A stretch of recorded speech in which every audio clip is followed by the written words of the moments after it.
মার্কিন president Donald Trump যেখানে যান সেখানেই যেন বিতর্ক পিছু নেয়। আর যদি সেটা নারীদের নিয়ে হয় তবে তো কথাই নেই। কখনো মিস ইউনিভার্স প্রতিযোগিতায় অদ্ভুত মন্তব্য, কখনো টিভি শোতে নারীদের নিয়ে কটাক্ষ।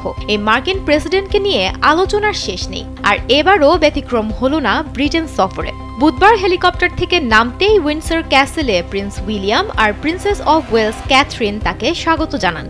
কিন্তু হাত মেলানোর পর নিয়ম ভেঙে প্রিন্স উইলিয়াম ও রাজা চার্লসের হাতে আলতো করে স্পর্শ করেন ট্রাম্প, যা একেবারেই রয়্যাল প্রোটোকলের বাইরে। স্যান্ডেলিনা সো, রূপচর্চায় আভিজাত্য। রাজপরিবারের নিয়ম অনুযায়ী সাধারণত হ্যান্ডশেক ছাড়া অন্য কোনো স্পর্শ অনুমোদিত নয়, অথচ ট্রাম্প এই নিয়ম ভাঙেন দুবার। এখানেই শেষ নয়, ক্যাথরিনকে তিনি সরাসরি অত্যন্ত সুন্দরী বলে মন্তব্যও করেন। মুহূর্তেই ক্যামেরার ফ্ল্যাশ আর সোশ্যাল মিডিয়ায় বিষয়টি একেবারেই ভাইরাল।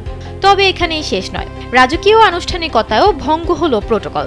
হাউসহোল্ড ডিভিশন পরিদর্শনের সময় ট্রাম্প সামনে হাঁটছিলেন, পেছনে রাজা চার্লস, যেখানে প্রথা অনুযায়ী সবসময় রাষ্ট্রপ্রধানের পেছনেই হাঁটার কথা অতিথির। এর আগে তার প্রথম রাষ্ট্রীয় সফরেও তিনি প্রয়াত রানী দ্বিতীয় এলিজাবেথের সামনে হেঁটে সমালোচিত হয়েছিলেন।